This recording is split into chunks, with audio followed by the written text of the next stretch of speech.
What's up, guys? Welcome to another episode of Ball Status. See,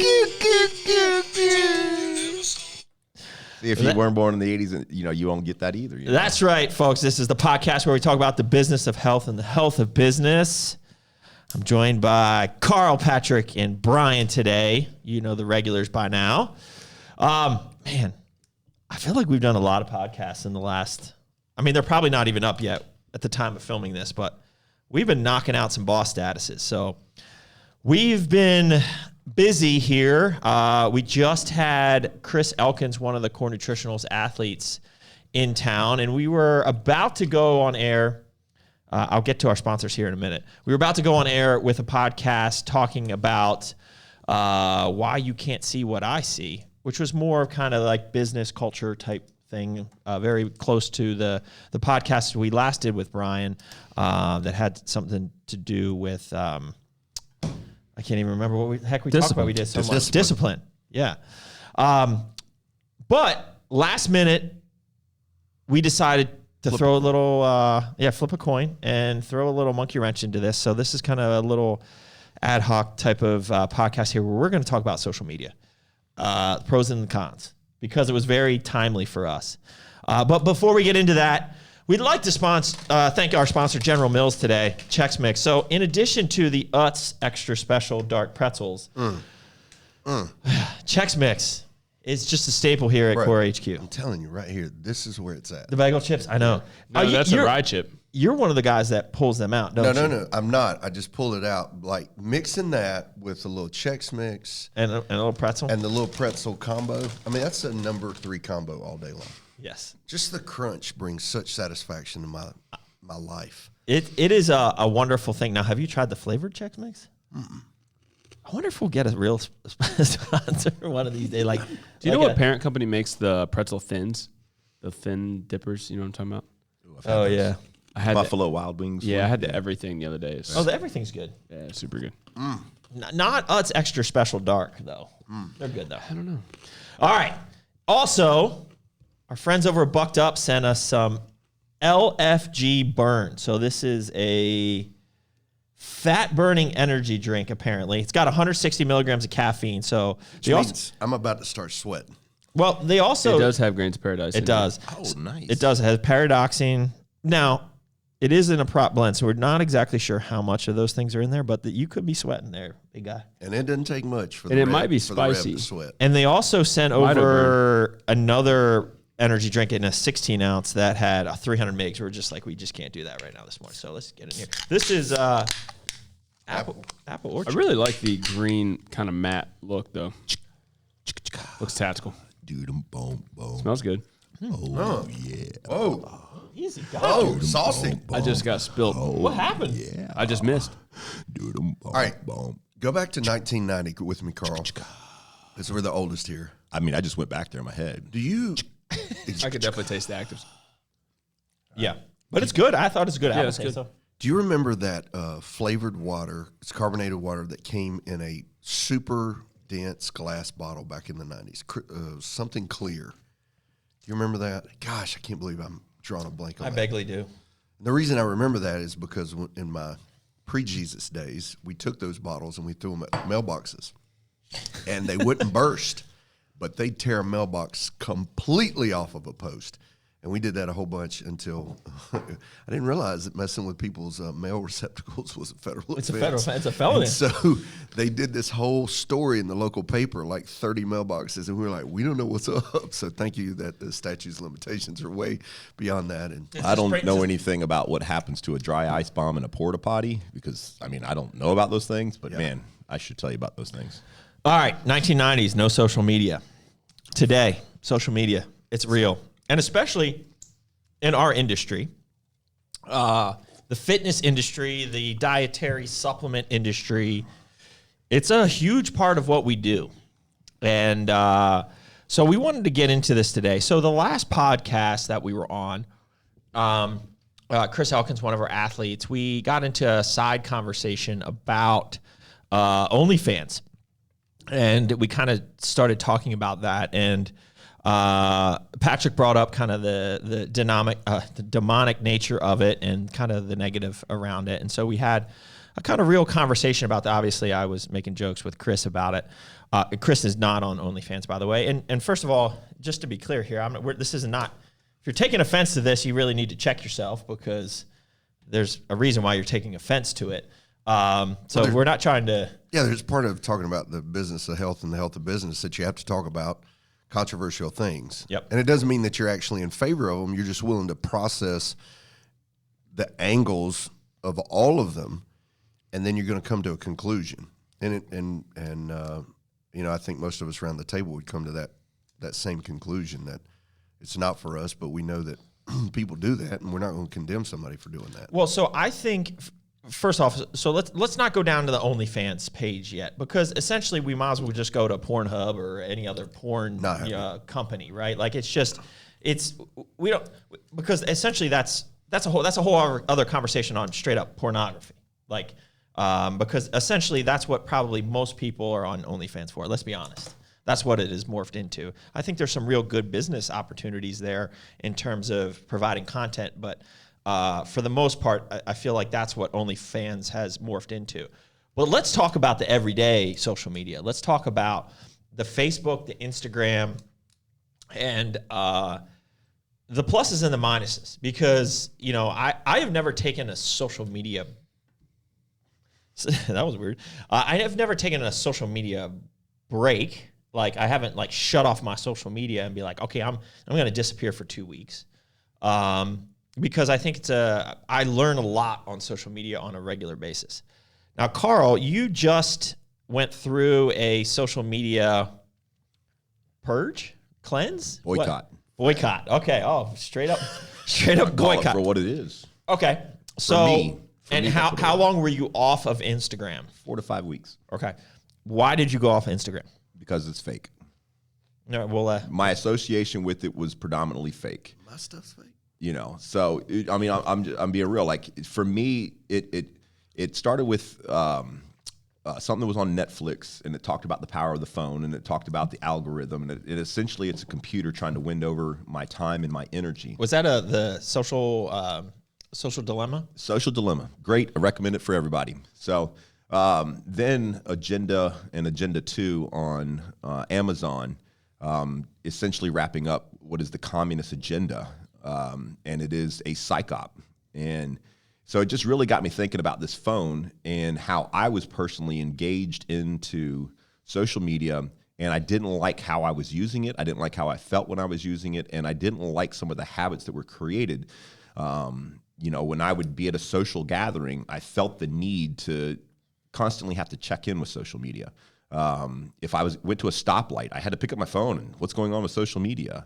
And it's just like, why does this have so much control for my time and my energy, and what else could I be doing with it?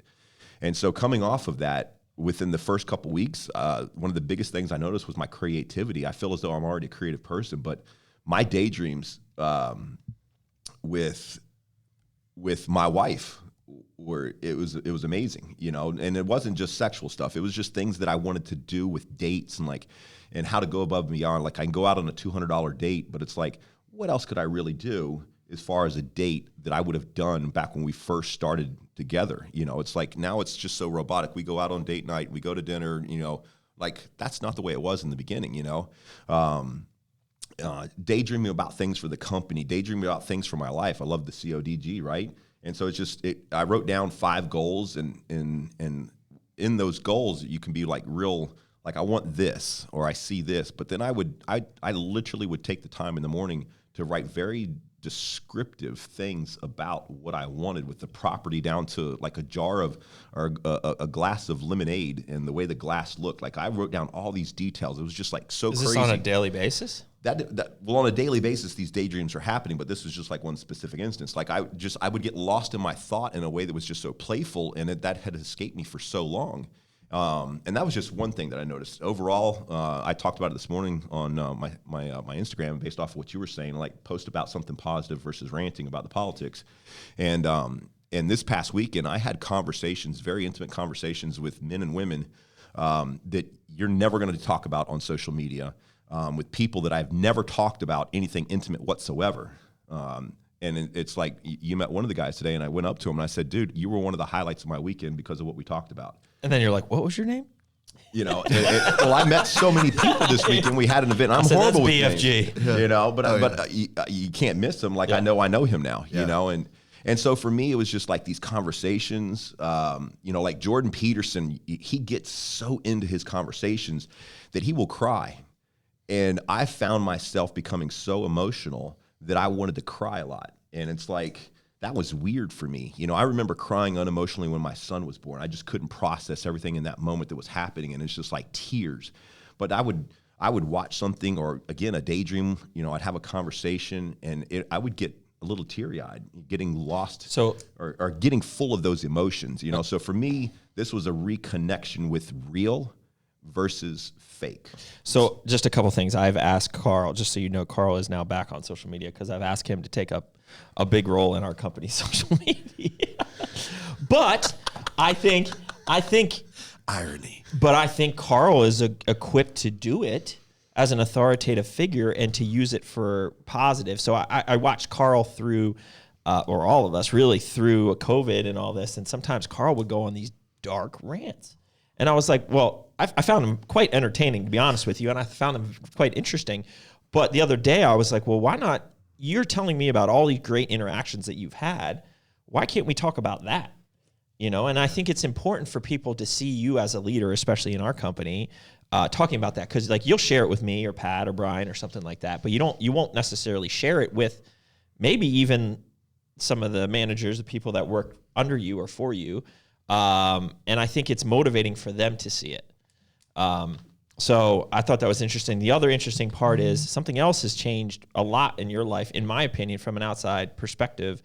And I'm not trying to turn this, just because we have a pastor on this show, doesn't mean I'm going to turn it into like, let's convert everyone to Christianity type of thing. I am a normal person Yes. too. I just have an insatiable love for Christ. But I feel like you have been getting into the Word and actually spending time for somebody who was very skeptical and had a ton of questions. And I don't think near all of your questions are answered yet, but you have actually gone through the effort of at least starting to crack that open and get in there. And I think you did even comment about you never had these connections and conversations, and maybe the times where you're potentially getting emotional in a conversation over something that you shouldn't until you did that. So I just want to point that out. I want to put an exclamation point on the drop footnote there. I also think the growth in Christ, the more convicted you start to be, the more you are awake to the negatives of what you're seeing, or that push towards all this stuff. And that's why I brought up the word demonic on our last podcast, is because I'm more convicted than I ever have been in my life. And maybe not a couple years ago I would have seen something on social media and thought that same thing, but now it's just like, flee, run, right? And so like, that's where I think maybe a lot of that is coming, right? Like you are now more convicted than I think you were in, the past years. And maybe that's why this fakeness is coming out, right? That it really describes everything that we do, specifically in the fitness business or anything. It's where a belief moves into a conviction. You can believe all kinds of stuff. Like I can believe there's, and I truly believe there's nothing like Chex Mix. But the conviction is those really don't work in my macros, not at all, not in the weight I'm trying to lose and those kind of things. So when a belief moves into a conviction, there's a bedrock now, and it's not so much running away from the dark. It is really just you become so sensitive to what you missed. It's the difference between using your hips to totally throw up a leg extension or actually contracting the quads to extend. There's two different things, and people are doing that all the time.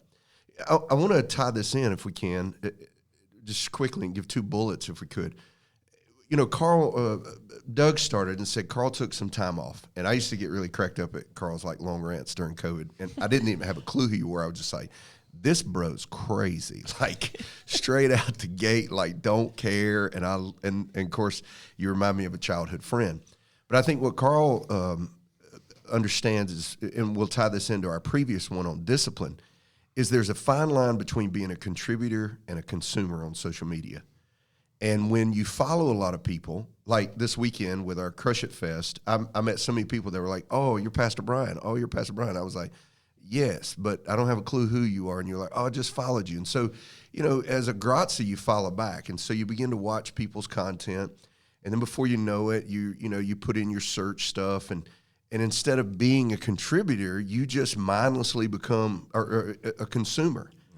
And what Carl, I think, confesses are two kind of bedrocks that stick in the back of my head. The first of which is constant activity destroys creativity. Yeah. When I am just constantly in the grind, it just demolishes my creativity. And that's where, I always go back to when Moses went up on the mountain to get the 10 Commandments. The Lord said, don't let even a goat get near the base of the mountain. Like, in other words, Moses must have had like ADD like I do, like, bah, when he's screaming goats in the background, he's like, oh, sorry, Lord, I'll get back to you. The second thing that I think about is constant stimulation stifles simple brilliance. And when I'm just overstimulated all the time, like you just lose that clear thought. And some of the most brilliant things we've ever done in business or with our families or with a hobby or an investment were really just simple. It was just, we talk about simple movements. Doug, training with him, I've learned he does not like a spot or forced rep because it takes the simple movement away. It takes the tension off, and you really don't, your buddy just helped you through 405, but you didn't get any stronger by it. You just, you scaled the workout to where you felt better about writing down, I got 10 reps and 2 of them were forced reps. So I think just that you got to ask yourself the question is like the pace of life you're building right now and social media, is it contributing to losing your creativity and your simple brilliance? And the thing that I think about, and I'm as addicted to my phone as the next person, is years ago I watched the movie WALL-E with my kids.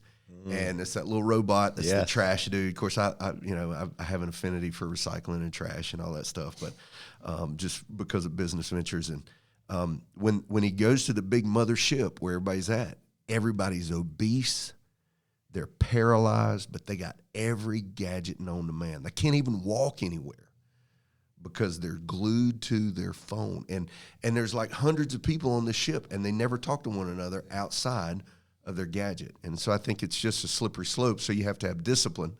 And then once you set the discipline, you can go back to having the simple brilliance and you can go back to having the content.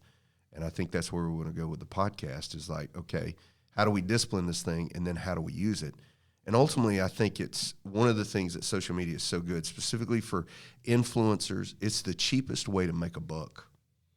It's the cheapest way to get your stuff out. You don't have to have a behind the scenes website curator. I mean, it's just quick, the thoughts there.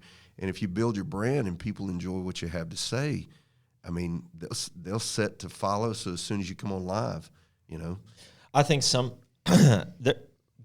there was periods of time where I was doing at least making one post a day just to be consistent.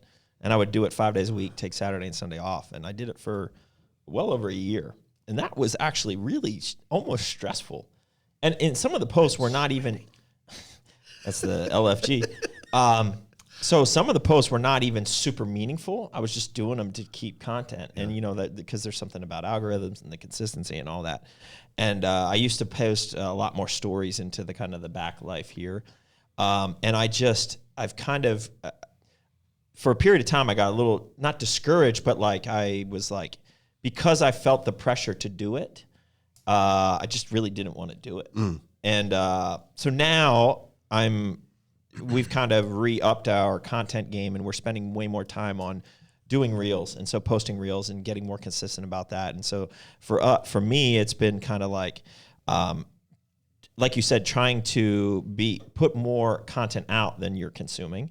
Whether it's entertainment, whether it's just informational. And to be honest with you, I've also found that, sometimes on social media, I'm going to talk about the positives now a little bit. Sometimes you might say something and you might post something and you might only get 1,000 views, or for some people 100 views, or 10 views, or whatever than that. But I think more times than not, there are a lot of people that follow you and look up to you and are genuinely interested in what you're doing.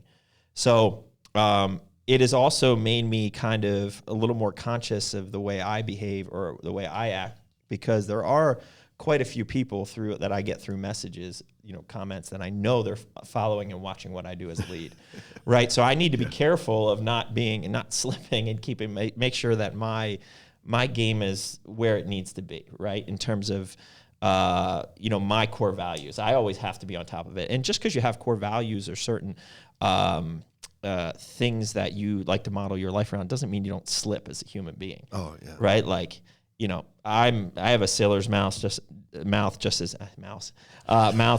as the next bro, right? So like that's a constant thing. So I really try to watch that when I can. Of course, there's always an F-bomb or an S-bomb somewhere mixed into the day. But like I'm pretty conscious of that. And it's kind of because I know people are watching, and I know that what happens on the internet stays on the internet. So I mean, and it's not just stuff like that. Like my personality is I can be very sarcastic about things. So like I've been doing a bunch of reels recently on buggies that have been left out in, or like in our gym here at Crush It, I'll do a reel called "Don't Be That Guy." Chalk everywhere, or you're spilling your pre-workout like all over the water fountain or something like that. And when I began to do it, I found myself like negative, like I really want to run these people down. Like, how stupid could you be?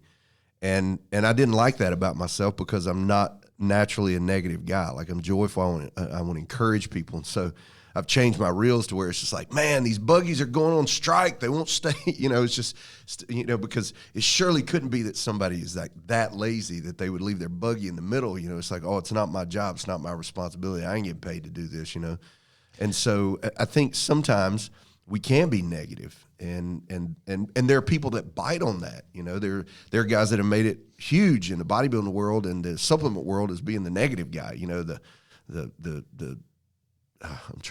Holy Spirit won't let it out. Yeah, let it out. But there's the individual is just like these mother, and they just ran on everything. And there's this culture that's like, yeah, give it to them, Well, so let's staying on the positive side of social media, just real quick. So I see two positive things. Well, not positive, but there's influence that you create through social media, right? Because people are watching what you're doing. Well, I'm going to cut you off just because I want you to directly talk about it. Is the importance of it is for the business, right? Yeah. Right? So that's where I'm getting at. So like in social media, it's really important for me to get information out about the brand, right? Like a lot of these brands, people know that I'm involved in it, and so it is an important part of what we do. Is kind of showcasing our brands. So like people get successful on social media because things are either entertaining, or B, they're educational. So putting out content that is either educational or entertaining is good. The problem is I also see people putting out TNA, basically it's just booty shots right all over. And that's another way you can become successful on Instagram and grow your following. So it's kind of like the fine line. Not that I'm putting booty shots out there, but there's that pun, Mr. Biceps. Yeah, Mr. Biceps. Well, I mean, I guess there's probably a fetish group for biceps too. Totally. But that's not where I'm marketing it towards, right? I'm marketing that towards people to see that maybe the supplements and the mindset and the hard work that I put in creates good bicep, right? The lifestyle. So I do feel that like the business requires me to be on social media, not just from educating and putting out content or entertainment or whatever, but also I learned a lot on social media. In our industry that is super fast paced, like how fast new stuff is coming out and staying up with the industry and learning knowing what your competitors are doing, like I couldn't not be on social media. Yeah. I really think it would be impossible to be a competitive brand in this space without social media. Like it would probably be impossible. The amount of new information that I get on a daily basis through social is invaluable. Now, you got to be careful of what you click on because there's algorithms, right? And so I'll be the first one to admit there's been periods of time where I click on something. It might have been a bikini competitor because they follow the brand or something. You click on that bikini competitor, you scroll down, There's boobies everywhere. boobies everywhere. And then next thing you know, you click on your search bar, and next thing you know, there's boobies in there, right? Yeah. And it's a slippery slope. I mean, like, as men, like, boobies are good, right? Like, like heterosexual men, boobies are good. But that's the danger of it, because then they're going to start pushing boobies to you. So I've had to, at periods of time, like I make a very conscious effort now to, if I click on boobies by accident or because it was like a competitor or whatever, if that is there, I hit those 3 little dots that are there, and you can post do not like, which a lot of people don't know, that it's important to control your feed and what you get. So like, and if there's a good post, like I'll take industry stuff like the Stack 3D or the Price Plow or stuff like that, and I'll, I'm clicking on all that stuff, so they'll keep sending it to me. But like, if you do click on a post that is something that you don't want to, out of your own discipline, right? Like, I've created a habit of clicking on those 3 dots and saying do not like. I don't know if you know this, but you can click on the 3 dots and you can say, I do not like this post, or don't show me things like this. And I think that's important, because you can look on somebody's phone and learn a lot about them. Oh, yeah. Right? So, I mean, right now you look at mine, it's like skiing, wakeboarding, and then supplements everywhere. And then it's summertime. And a bunch of naked dudes, really. It's kind of weird. You better not like that. Yeah, don't not like naked that. dudes, but like, don't show this again for 30 days. muscular dudes. But like, even those, sometimes I'm like, bro, like, it's like, I'm going to look at bodybuilders, but I don't need to see all that. So like, do not like. So like, part of being on social media is being responsible in the own content that you consume. Yeah. I'm going to piggyback on that real quick, because there's also other methods that you can do. So in your settings, you can, screen time is a big thing. Screen time is a big thing, whether you're on a social media app or not, right? And just how much are you into your phone, right? And so you can set up, and I'll be the first to admit to, I set up these parameters. So there's certain apps that I do not have access to until 7:30 a.m. And then at 7:30 p.m. the apps are not available to me. Where do you control the time period in which you can access it? So is that a separate app? If you go to updates on Apple, we all mostly have iPhones. So if you go to your settings, and then you go to screen time, and then there's downtime. On downtime, you can schedule every day from 7:30 p.m. to 7:30 a.m. And then you can get into the weeds of it, of app limits, set times for app limits. So, or that's an app limit time, and then apps allowed during those times. So that all ties to the downtime. That ties into the downtime. And where'd you find that at? Settings and screen time. Screen time. And you kind of just go in there and start messing around with it. So the app limit, Instagram is the worst one for me. So I set up an hour. So I'm only given an hour before it says, hey, you've reached your hour. And then it gives you an option to ignore or whatever. And I'm not perfect. And then he ignores me because I sent him like 700 Memes. marriage and relationship. And that's another thing, right? Like, you set up those disciplines, but you can break them, right? Like, how disciplined are you? And here's what got me on screen time one time. Is I looked Sunday morning as I'm walking into church, I get a report on how much I was on screen time, and I was on there like 9.5 hours that week, and I know what I make, and I thought, is there that extra amount in my bank account because I actively worked 9.5 hours just scrolling and liking and sharing, and there wasn't. Yeah. It actually probably took me away. I'm not saying I didn't glean good information, because I'm always researching, of course, on my own fitness journey, my wife's fitness journey, people that we like and we trust. But I'm also looking for content and trying to produce content that's alternative for people, that's encouraging. I always call it like a ninja kick to the soul, get a little encouragement, but also things that I can pick up on and glean and share in my ministry. And so like Doug, it is important. I know my people are on social media, and I want to give them something that they can rely on that will encourage them. But I also realize just how much time it is, and so that's awesome. I didn't realize you could set the limits. Yeah, I didn't realize you can tell Instagram to say, "Hey, I don't like this." Well, that's huge. I mean, it's important, because like you can get just sucked down to rabbit holes you don't want to be in. Well, we talked about, we escaped it really quickly because I think most of those conversations around Instagram, we escaped the OnlyFans for a second because you basically said it's a pornography website. Instagram's a pornocracy website as well. Yeah, if you want it to be the outline of your nipple, if you want it to be, it is a pornography website. You're showing your pelvic At area, one point, even as a guy. it showed girls and what, like, just their face, but they're getting done, right? And I was like, this is just absolutely disgusting. Getting done. Especially from a father's standpoint. What do you mean they're showing their? These girls are having sex, right? But the only thing you see is the face and the faces that they're making, right? So you don't get to see them getting plowed. You just see them, their face. But you know exactly what's going on, right? Oh man, wrong button.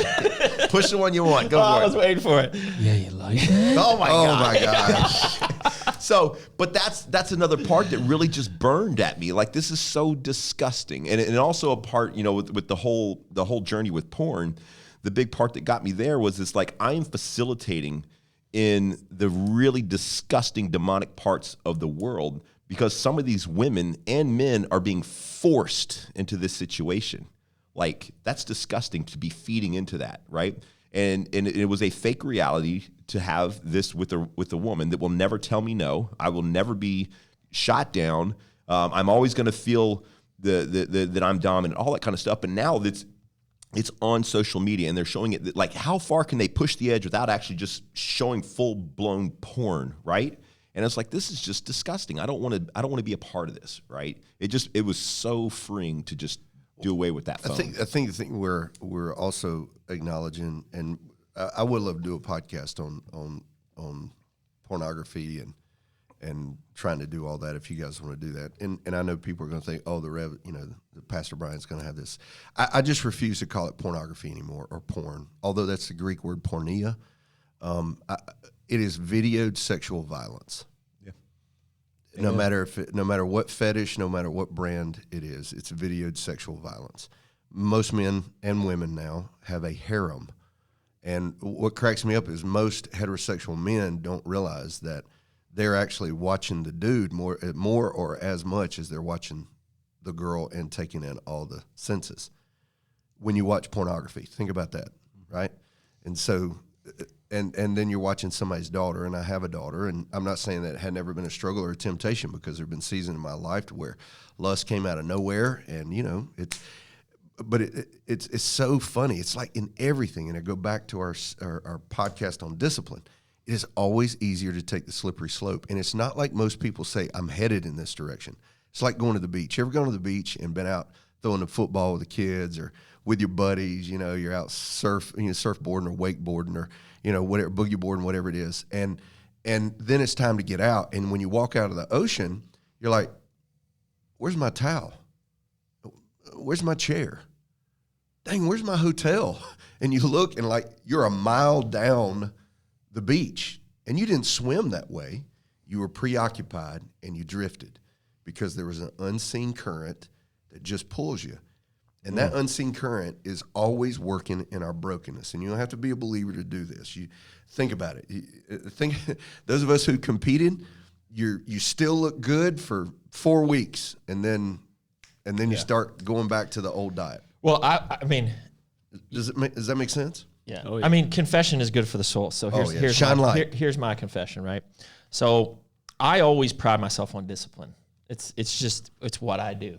And so I like the discipline of not looking at porn. Oh. Like I want to look at porn sometimes, right? Like it's just, sometimes I'm horny and wife isn't around, right? Like it happens, right? It happens. And so I've had times where I'm not looking at pornography, but I might drift on Instagram, like you said, and there is stuff out there. Mm-hmm. And then next thing you know, I'm on certain Instagram feeds that I don't want to be on. Well, at the time I want to be on, but I shouldn't be on. And I think I could justify to myself, I'm not looking at porn. Yeah, you didn't have to type. And I didn't want to have that PORN. conversation with Steph. Like I look at porn, right? And so like to me, I was saying I wasn't looking. I don't look at porn, but was that really not porn? Yeah. Right.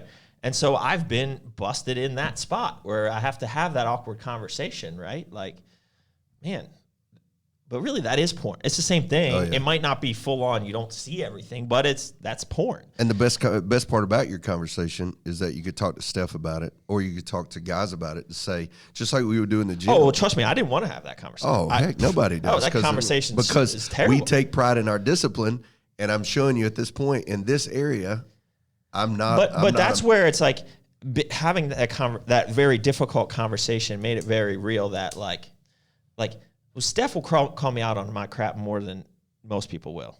Like the world will tell me, no, you weren't looking at porn. You're good, dude. Like every dude does it, right? Like, but Steph will say, Doug, you do know that's porn, right? Yeah. And man, that's a humbling conversation. I just told Steph the other day, we talk about it a lot on this podcast. She should probably listen to it once in a while. Watch this be the podcast that she watches for the first time. I'm like, oh, God. Wait, is that your phone text right now? Yeah, right. Yeah. So, so like maybe this is a good segue. I have a couple points here. So like, so that's a mental struggle for a lot of people, right? Mm-hmm. Like, so there's these pros that we're talking about, that social media is really, I mean, social media, like back when it was, so like say 8 years ago, it was a lot more Facebook, but like crushing phone orders from our stores, social media. That's how I met Samantha, right? Like I'm just trying to grow this community and what we're doing, right? Then it continues to grow. It continues to grow. Social media, it continues to consume us, and then it gets into a point where maybe somebody is struggling with the battle of like, this is really not good for me. But then like Carl was saying, like, and myself working for you, like it is important for our company, and I understand that. But there's days where like I'm really struggling with this thing. Like I don't want to produce, I'm consuming way too much, and I just don't want to. I want to leave it. I want to just walk off. I want to shut it down. But what would Doug think? What does Doug think? And you're pushing Carl to get on social media more in a time where he was enjoying being off. So how do you handle that? Like, right? Is it necessary for your staff? Brian, you can chime in on that too. Is it necessary for your staff to be on social media, knowing that our brand, like marketing is also me. It's me putting out content for the people that follow me, part of Core Nutritionals, right? But is it absolutely necessary? And especially if somebody is struggling with it, how do you handle that? How does... Well, a couple of things. If you guys... I mean, social media can be just as much a drug as crack, right? Oh, yes. So, like, if I truly felt that you guys couldn't handle it, or, you know, I felt like there really was a problem there, or you guys came to me and said, listen, Doug, you know, we're boys, and yeah, I'll do anything for this company, but, like, this is just not a good decision, I would respect that. And that's an open statement. But it's also my job as a leader to push you guys into uncomfortable situations that I know, one, first and foremost, I have a fiduciary and success responsibility to everyone in this building. So just because you don't want to do something doesn't mean you should not do that thing, right? Like, it's my responsibility to push you in areas that I feel like will help the company and I know you can handle. And yes, it might be difficult for you, but it also might be good for you, right? Like, it might just make you guys double down more on practicing discipline. And discipline is something that when it's practiced, you get better at it. And it feeds over into different parts of your life. And you two are two of the most disciplined people that I know, right? Of course, you struggle with certain things. We all do, right? But, you know, if I didn't think you could handle this and do it responsibly, then I wouldn't put you in that position. That's the way I view it. Because I know that, I mean, like, it's the same thing with me. Like, I have to be disciplined on there. Or next thing you know, I'm looking at boobies, right? So it's a constant, you know, and I'm careful about it. And I make sure that I say if something pops up on my thread, because shoot, we're in the physique world, like there's going to be stuff that pops up. I'm very disciplined now of saying I do not like it immediately on the spot before going anywhere else. And it's a challenge, but I like the discipline challenge. And I also think it's helping me grow in other ways and pushing me out of my comfort zone to do things that I wouldn't normally do to maybe help the brands, right? Yeah. And I think we can all grow in those things. And, you know, I think this will be great for Carl because Carl has so much great information and he does so many good leadership things behind the scenes to our people. Just imagine if he could expand that reach to help maybe thousands of people on social media Or maybe if there's just two people, like Jeremiah, our new hire that we just brought on board that we're super excited about. Like that was Carl having a 30-second conversation with somebody in a store face to face. Well, look at the reach you can have on social media. You don't get that opportunity if you're not on social media. So like, I'm going to push you guys both to, I mean, as the VP of sales, the main sales guy for the brands, I think the more behind the scenes stuff that you can share, that's great. You know, because people do follow you as a leader in the industry, and same with you in the industry. So like, we can have those open conversations of when it's too much, and you know, you don't even have to be there on every day. Take the weekend off. That's a great day. If you can take the weekend off, I know I've never done it, but like if you can take the weekend off without looking at social media, I would feel like that's pretty darn good. You know, you could come back ready, pretty refreshed. Yeah. During the week. You know, we talked about the struggle largely of flesh and skin, but I think there's all, like in my world, you know, there's more content. And so sometimes the struggle for me is when I look into guys that I really look up to, like a Jordan Peterson or a Mark Driscoll or a John Piper or Clayton King, or these guys are so articulate. They can say it faster, better, shorter, and more simple, and it's brilliant. And so then here's a struggle of mine. There are times I'm just like, man, I would love to post that, but man, compared to what these guys do, it's going to sound stupid. Or you have imposter syndrome, right? Like as well. Yeah. Like in imposter syndrome, like taking their No, imposter syndrome, where like you know you are successful and you've done great things, but you feel like you've kind of faked your way there. It's I think a lot of great. Well, maybe. All right. Well, that just got awkward. That never happened. He knows he's great, but like the more successful I become, the more it's kind of like, well, how the heck did I get it? Is this just luck or am I good? Like if that makes sense, right? Like so, it's kind of like or if there's a favor on you. The more successful you become, the more it's like you just kind of question like, well, why? Like what is going on? Yeah, so at least for me, one of those things that you know, I have a snobby attitude about this, and I'll confess it. Either buying followers or growing naturally my followers, and I've always been grow them.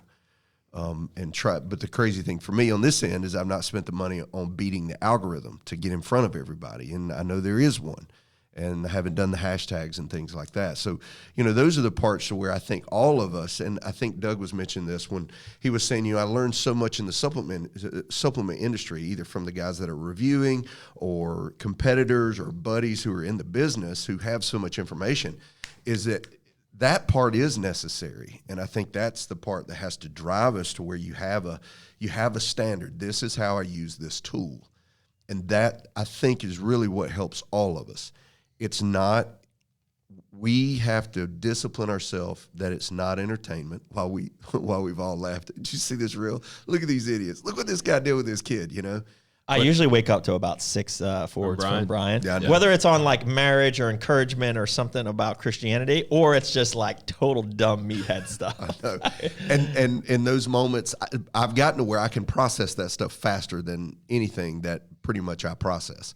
But I think when it comes to work and what Doug's pushing you guys to do, or I'm pushing my staff to do, this is a tool. So when I go to social media, it's a tool. And we have our core, we have our standards, and we're pushing ourselves to get better. And I think it's just like money. You know, one of our core concepts here is collect the gold dust. And we see money as a tool. It's not to be worshiped. We're not owned by it. We got no problem making it, but we're not made by it. And so then that turns around and it helps us see money is always a tool. And the more money we have, the more tools we have. The less money we have, the more resourceful we have to be. And for me, just one other footnote here is for me, my primary use now is like business, and there's nothing better for me about like, and one of the things I'm trying to do is I used to do a lot more, I feel like, but I want to get back to doing more stories, like things that disappear but quick, so that people see how fast paced in the everyday life of working here is. But I love sharing family stuff, more than like just like on the weekends. Like there's always a baseball clip, a football clip, something on the lake, or like my family went this place or that place. And I do that really because I love my family, and I want people to see my family as well. It's not just me. Oh yeah, that's right? The only reason I still have Facebook is keeping up what's going on in other people's kids. Follow, yeah, exactly. Or my inner circle. So, and going into that personal life and sharing that personal life, are there moments where like you feel like you're reaching for your phone to try to share this with somebody instead of like taking in the moment, right? All the time. And like, Yes. just All let the me dang time. like yesterday I went to the range, and you guys know that I'm kind of involved in a little bit of a tactical community as well. And there's thoughts of trying to do a couple, film a little bit of that, share it. And then I realized it's like, no, I only have 2 hours to be here, and I just want to be here. Like, I don't care. I missed a phone call from my wife, and 30 minutes later, I'm calling her freaking out, and she said false alarm. It was because I put my phone like away from me, and I should have left it on me and put it on loud or something. But Yeah, that's always, and yeah. I mean, that definitely happens. Like, Griffin broke his collarbone, and I was going to post something really more like, and Steph then eventually did it the next day, a picture of him, and just to thank the people. Well, I didn't post the x-ray, but just to thank the people. Cause like I ran out of here with like 50 people here, and everyone was kind of like, and everyone was messaging me and all that. So instead of responding to everyone, I just kind of wanted to put it up. But I was like halfway doing it, and then Steph's like called me to do something else, and she's like, "Why are you even posting that now?" Like and I was like, "Okay, that's true." So I was like, "Well, you post it later and tag me." Yeah. I was like, so I can share it really just as a thank you to everyone reaching out.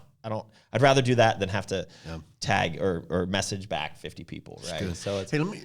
Yeah, just to post on that, because it's one of the things, and I think that's one of my missions with social media, and that's what it's going to be as a mission, is that I want to post wins, because I think it's incredible to post your family, because it shows young men, like, if we're successful, right, we can have cars and money and big muscles. What are we really posting about? Well, we're posting about our family. Like, that's what you guys should be working hard for, and what you should truly cherish, right? But shouldn't you also post your Not losses? just that. Like, because I think it's important, because social media is a highlight reel. There's a lot of bad stuff that happen in my life or on an everyday. checks makes coming back up. Oh, But yeah, no, there's a lot of losses like I on tell a you daily I'm basis. sweating? Yeah, me too. On a daily basis that I don't post, because why would I post that? I mean, not like big, like tragic things, but like, like, man, God, what was it? But I don't post that. But if something's like, yay, I'll post it. Yeah. I mean, that stuff's important, but it's also the wins are important. The wins are important to show.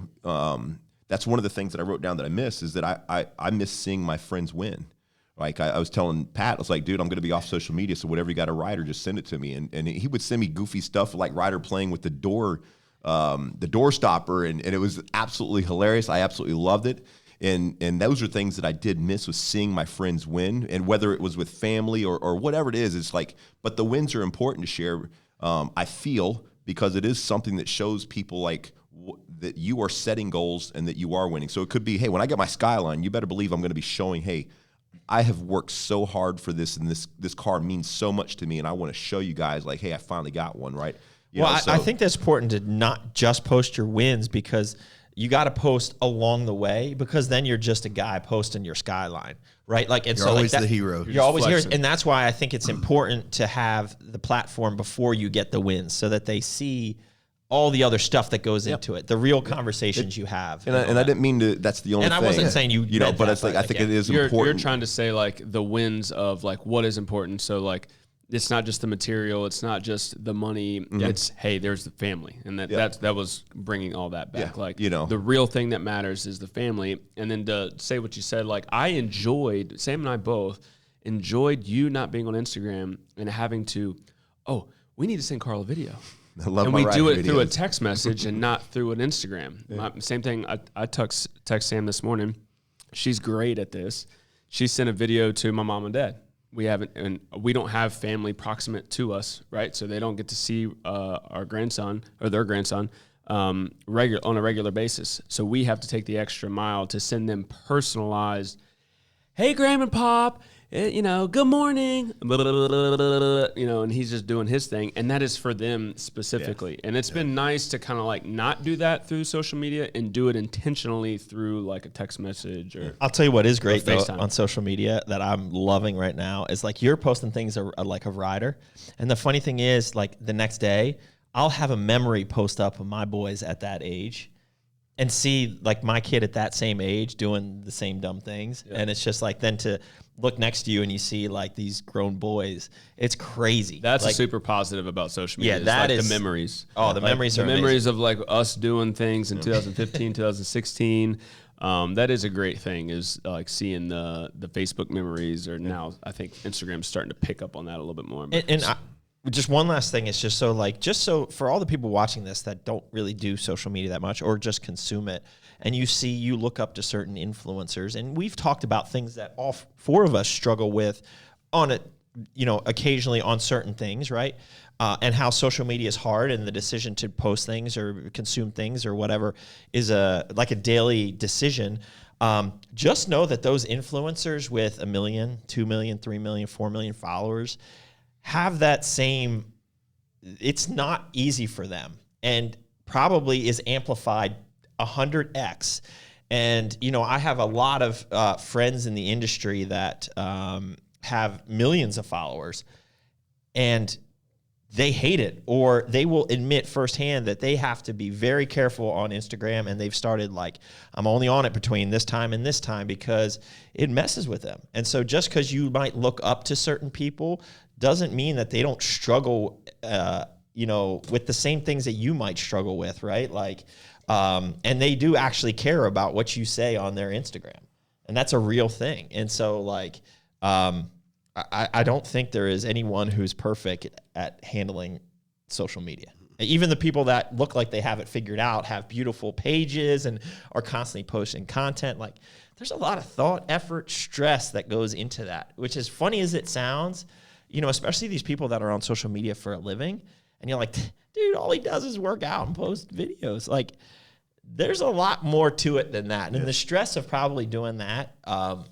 it is crazy, of constantly posting content. You don't post content for a day and somebody's like up your butt, asking why you didn't. So, So let's in the time we got, what do we say to the guy or the girl that's out there and they are posting content, but they only got 12 likes, 12 views. They're trying to build it. They're trying to get. I know where you're going. First and foremost, you got to post it. You got to not care about the views and the likes or whatever. I just had this conversation with somebody else, works out in our gym, and he's posting good content. It's workout content, and he's got his own style to it.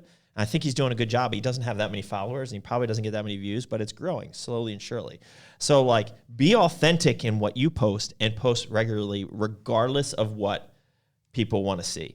And I think the other big thing is, when you're making a post, yes, you want those likes, the dopamine hits of getting likes and comments and all that is great, whatever.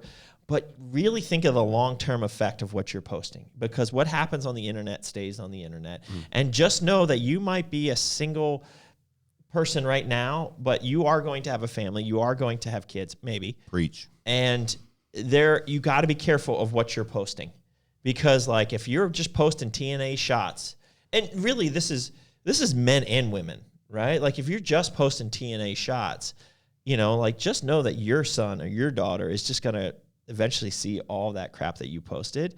And maybe you're okay with that. That might be aligned with your values. That's for you to judge, right? But just, I think a lot of young 18 to 25-year-olds just don't even think of the consequences of the crap that they post. They want to grow their followers. They want to show a little skin to do this. Now, if you're a competitor, like, we get it. We get it, right? You just want to be careful of how you portray yourself. Yeah. So.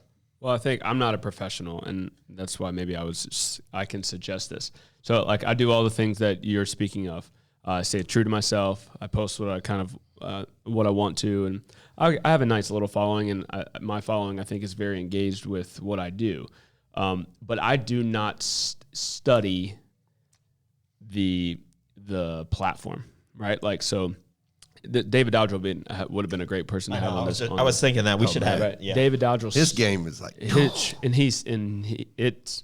he treats it like a full-time job, right? And I do not, and that's why he has 40,000 followers and I have 6. But for him, let me just interject real quick. But for him, that has been super helpful for him to grow what he does. Like, when we go somewhere, they're like, you're the van guy. Yeah, You're oh, the guy yeah. who's always posting Oh, on social totally. media. It's been incredible, but I know that is work for him. Like, Oh yeah. Yeah. No, And so could you that's imagine- what I mean. and we tease him about it. So for sure. if you're in a spot where you want to grow your following and you want to do it the right way, authentically, you do have to study the platform, right? Like if I took what I do now, but I just studied the platform more on what is going to be effective for the algorithm, what time is better to post, you know, if reels over posts, I should focus on those things. I don't do any of that. When something is important to me, I'll put it up, and I try to share as much as I can. But I would, if your goal is to study it, is to be on social media and use it for good, and use it for maybe your platform to make more money or provide more value to what you're already doing, then I would say definitely you got to study the platform. I mean, I got like three things I want to share. It's going back to kind of like a takeaway for somebody. And again, this is my own personal journey with social media. I'm 46 years old. I remember what the world was without this, and I've seen MySpace and Facebook and Instagram and so on and so forth. And so I would just say that for me, I'm going to have a mission when I go back to social media, and there's a work mission and then there's a personal mission, and a lot of the personal stuff is going to be about leadership, and it's just a desire to want to help people. You have to learn by hitting rock bottom, but I want to be able to teach people what I have learned through rock bottom. The world is in dire need of more leaders, and by hitting uncomfortable situations in your life, you're going to grow. And I want to share those things that have made me really uncomfortable, and hopefully somebody can be set afire because of that. swim trunks. Swim trunks is great one. So the other thing is that men were born for adventure, and the greatest adventures that I have had have come from real interactions with Mother Nature and other men, and my wife, my boys, and so if your world is consumed by fantasy football, porn, social media, video games, you are interacting with the world through nothing but pure fakeness. It is not real. It will never fulfill you. You will always feel lost. You will always feel empty. And you need to really control those things. I like video games when I was growing up, but that was not the highlight of my day. I don't remember, sleepovers, with friends and all that kind of stuff. The video games weren't the highlight, So I would just tell you that if you feel lost, it's because you are not having real adventures in life, and they are right there, and they do not exist in this technology world. The last thing with my own journey of feeling lost is a part of that is recognizing that I have a son. He's 23 years old. My stepson is 18. He is a part of my life. And if I don't set a standard for myself, because I can see my father and I love him to death, but he has shown me a lot of things after turning 40 of how I don't want to live my world. He's retired. He sits at home in his house, and he essentially never leaves. He's got a belly that would put Santa Claus to shame. And it's sad and it's depressing. And I live my life now because I want them to see that, hey, when I'm 60, I'm still playing. When I'm 80, I'm still playing. And all of that comes from interacting with the world in a real standard, not through a fake standard. And if you are going to escape all of that because you don't want to deal with the downside of what's real, you're never, ever, ever going to experience the highs that life will give you. And you're never going to find that through porn. You're never going to find that through social media. You're never going to find it through video games. And you're not going to find it by following other men on Sunday chase their dreams on a football field. So chase the real. Man, That's pretty good. I love when Carl's on the podcast because we just leave it the last. I feel bit like we is for just got to Carl. end there. Oh, I'm done. POV, we need that reel cut out. We need a Gary V style, like little ticker bar around as Carl just preaching. But I would encourage you, anyone watching this, if that sounds like you, if you are in this world of what Carl calls fakeness here, of fantasy football. And hold on, let's not knock like people that might like fantasy football. We're not saying that's bad, but if you're If it's controlling you, if it's right? controlling you and your entire world is in social media, fantasy football, video games, porn. Yeah, think about it like this. There are a lot of things that are permissible. Not all things are beneficial. Yeah. You have freedom to do a whole lot, but sometimes that whole lot takes your freedom. Yeah, 100%. And I would just encourage you to reach out to any of us to have these conversations. I know Carl personally absolutely loves to have these conversations. And I'll be honest to you, when we do this podcast, a lot of times we are speaking to people that we know, right? That are within an arm's length of us, who could reach out and message us at any time. But we're also reaching out to anyone else who we might not know, that you're welcome to reach out to us and kind of talk about this. I think all four of us would be open to talking about things that we have struggled with and things that have kind of put us on the right path. And so I think it's important to kind of open that door for everyone out there. It's good. All right, guys, we appreciate you. I didn't know where this podcast was going to go, but we felt compelled. You sweating, boy? Does it work? Thanks, Bucked Up. I am sweating. Are you ready to LFG? He's like this. I don't even know what LFG means, but Let's freaking go. All right, guys, we appreciate you. Till next time, keep crushing it.